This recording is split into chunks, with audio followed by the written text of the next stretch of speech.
In the early part of 1953, a new concept in military aircraft was about to take shape, a concept which evolved from the joint effort of Air Force planners and Lockheed designers, shaped by Air Force experience in recent conflicts. The concept of the lightweight fighter, supersonic, low in cost, easily producible, the XF-104. Work began in March. Plans had to be drawn up, a mock-up completed, tooling prepared, and plant space cleared so that production crews could start work on the first of two prototypes. A challenging schedule was set up. The first prototype was to be completed and into flight test by March of 1954, less than a year away. Work went ahead swiftly. Experimental jigs were designed and put together in the shop area. In adjacent areas, machined parts were made, parts which had to be milled and bored and cut, shaped for use in early fabrication stages. Actual fabrication was soon underway, and through the production processes of sub-assembly and assembly, the F-104 began to take shape. In the meantime, wind tunnel tests were conducted in the company's subsonic tunnel.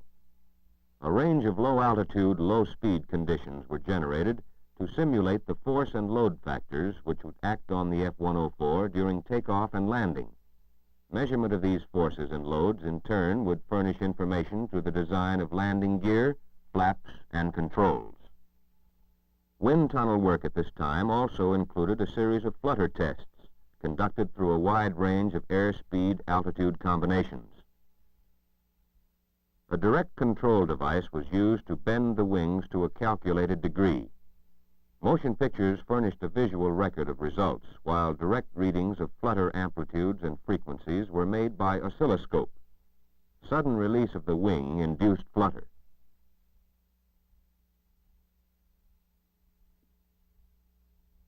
Engineers used the wind tunnel to further advantage in a series of tip tank tests. High-speed photography showed that separation of the tank from the wing was immediate and clean. By mid-October, the main fuselage was well underway, and work went ahead on the empennage, wing, and stabilizer.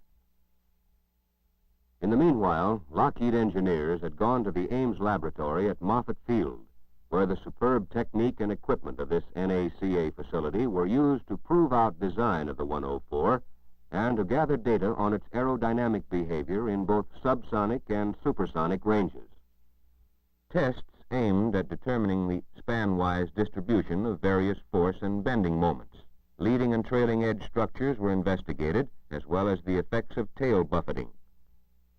The final series of wind tunnel tests was carried out at the NACA facility at Langley Field, adding a full range of transonic data to the subsonic and supersonic data already collected.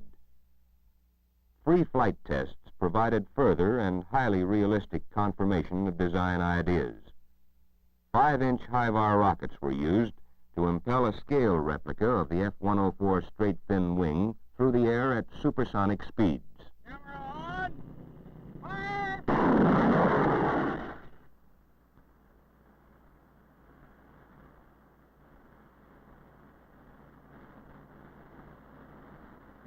A gun sight camera mounted on the rocket photographed wing behavior during flight, making available a record for later study.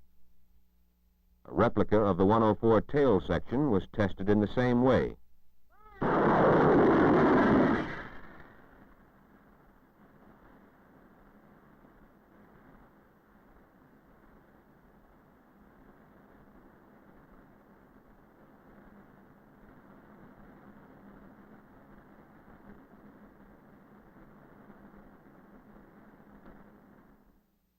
Towards the close of 1953, construction was well along on the forward section of the fuselage. It was taken from its jig on December 1st and moved to the assembly area for mating with the aft fuselage section.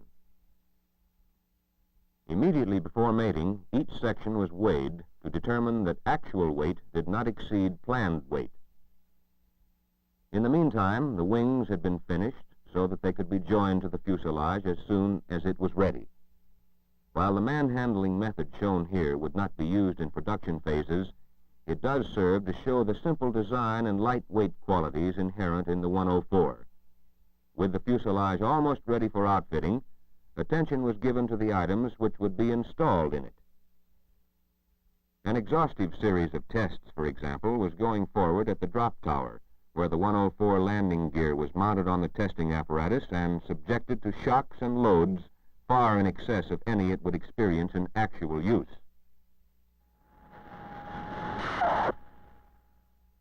After drop tower tests had proved structural strength, the gear was installed in the 104 prototype. A series of run-throughs checked clearances, hydraulic activation, and other operational features. Further valuable time was gained on 104 development by handling several projects concurrently.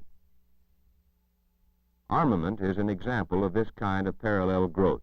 Specialists devised and tested in mock-up a storage box to hold 750 rounds of 20mm ammunition and provide a direct free-flow feed to the T-171E2 gun.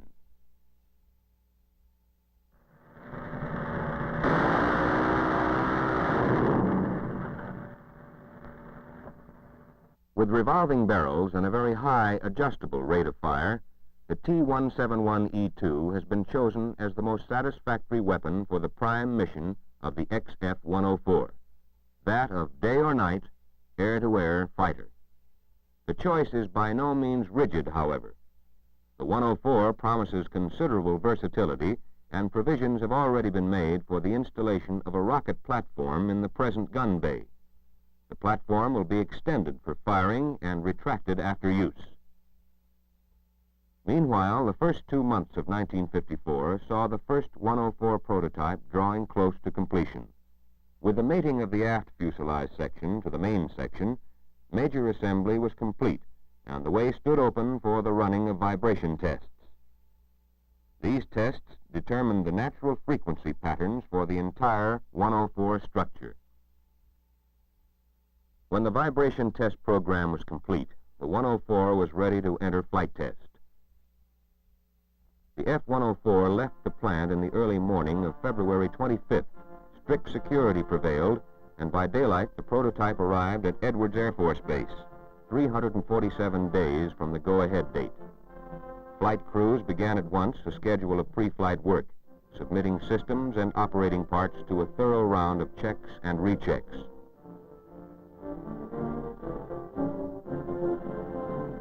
The engine selected for early flight testing was the Wright J65W1.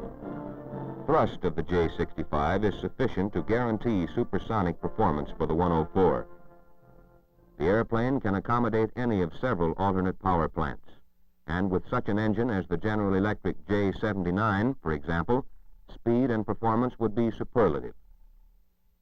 Engine run-up was a necessary prelude to flight test, now only a few days off.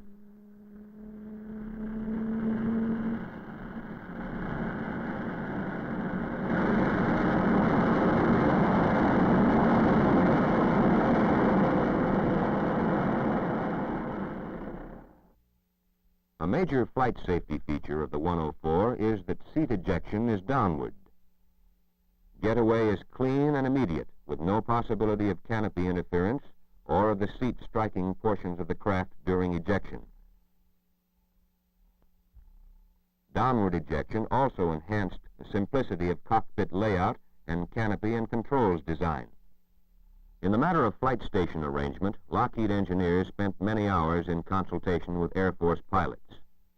The pilots made clear their recommendations for a practical, efficient cockpit, and the F-104 follows their indications. Controls are logically grouped and easily operated. In the 104, primary controls are the conventional stick and pedal type.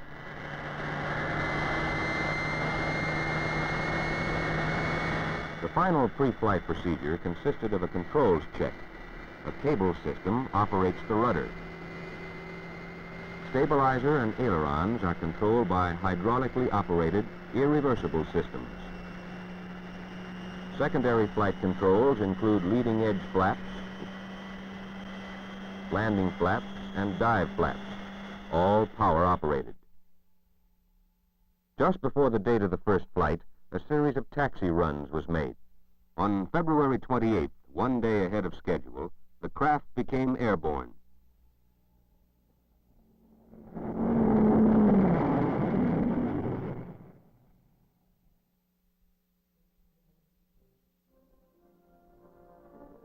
On the morning of March 5th, 1954, 355 days from contract signature, the 104 was ready for its second flight.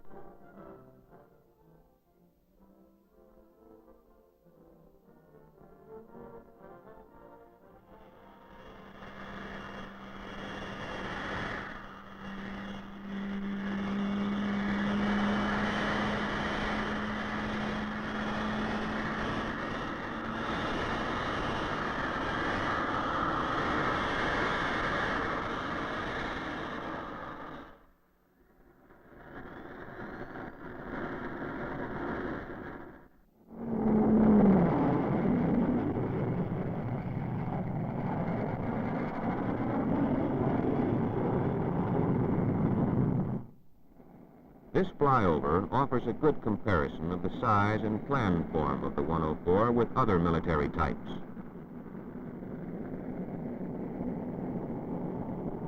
The thin, straight wing, with its 10 degrees negative dihedral, conferred excellent lateral stability and side-slip characteristics on the craft. Control response was quick and sure.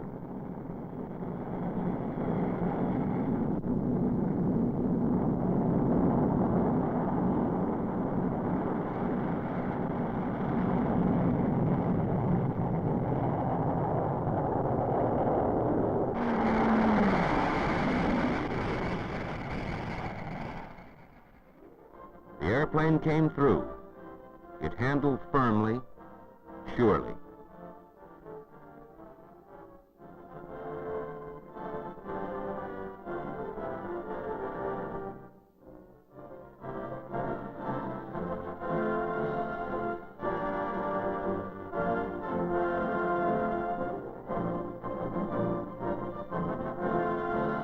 A great deal of work lies ahead, many weeks of even more rigid tests.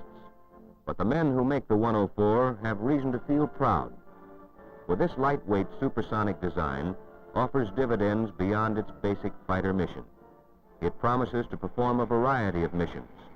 It is versatile without compromise, a true air superiority weapon, the Air Force 104, and it is flying today.